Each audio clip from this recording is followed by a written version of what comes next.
Good morning. Morning. Thanks, God, for air conditioning tonight. My brothers and sisters, today's gospel is kind of disturbing in a different way. A mother cries out in desperation for her daughter's spiritual healing, and yet Jesus seems to turn away. He's very quiet.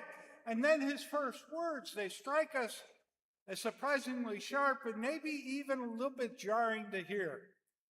The scene really forces us to pause and wrestle with what's really happening in this gospel. And I had to ask myself, why would Jesus respond in this way? And yet, by the end of the encounter, we see the purpose becomes clear. Jesus is revealing truly some of the deepest truths about the gospel. God's desire to save every person he has created, right?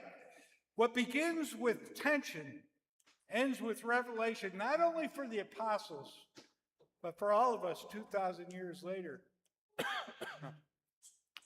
To understand how Jesus leads us to that truth, we need to step back for a moment to the first reading of Isaiah, where God says both a promise and a challenge that's appropriate for us even today.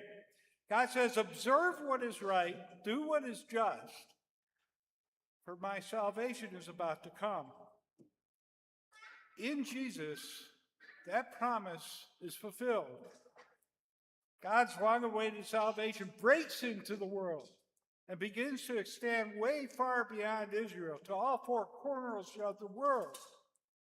God had promised that salvation would come through Israel, through all the covenants, right? He said, Israel, you're going to be the example for the rest of the world. But through Jesus, he would establish the church, the universal sacrament of salvation, and through which his grace would reach every nation, every person, every place in this world. In today's gospel, that mission truly becomes visible. Canaanite woman, someone long regarded as an outsider to Israel, approaches Jesus with a plea that crosses every boundary known to Israel. Her bold faith becomes the moment which Jesus reveals that God's saving mercy is meant for all peoples.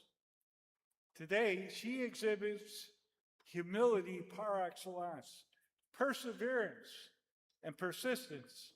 She has a faith that's really a powerful witness for even all of us, especially as we pray, because we give up so quickly. Because when we pray, God says yes, no, or maybe, but yes, in the future. And we need to continue to be like this woman, persistent in chasing after Jesus, because God will answer our prayers. St. Paul teaches us in 1 Timothy that God wills everyone to be saved and come to the knowledge of the truth. But this also raises a question people have struggled with for 2,000 years. Why does hell exist? The answer to me is simple, but it's also very tragic.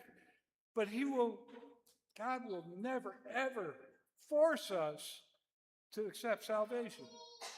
Love cannot be forcibly compelled. If you force someone to love, it would violate every freedom that God has given us. Freedom essential for our dignity as persons made in the image and likeness of God.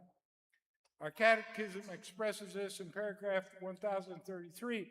To die in mortal sin without repenting or accepting God's merciful love means remaining separated from him forever by our own free choice. It's those 5 words that mean so much, that matter so much. By our own free choice, we reject God. God doesn't predestine anyone to hell. His divine providence is always at work, inviting, always drawing every person closer towards him and towards salvation. But one of the primary ways that God does this and draws people to himself is through all of us.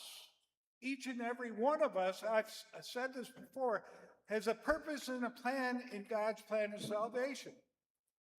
Today, Jesus invites us to bring this mission to the forefront of our lives. We are called to bring others to Christ through our prayers, through our witness of faithful Christian living, and also through our concrete acts of charitable evangelization and giving, right? In this mission, we're never alone. Like the Canaanite woman who approached Jesus with bold faith, we too come forward to meet him here at this altar and every Mass held throughout the world. It's within this most holy Eucharist that Jesus strengthens us with his grace, renews our zeal, and deepens our awareness of the mission that he has entrusted to all of us to help every soul, every person obtain salvation. As we approach this altar today, let us ask the Lord then for two very great and special graces. The first is that we may never cease in responding to his invitation for a deeper relationship with him, and through our prayer, be persevered. Don't give up. Always look forward to the Lord's answer. It could be a day, it could be a week, it could be a year, but he will answer. And the second grace, that strengthened by his body and blood, we may become faithful instruments through whom others come to know his mercy and his saving love through us. And we begin this mission, as God told Isaiah, by observing what is right and doing what is just. For God's salvation truly, truly is about to come.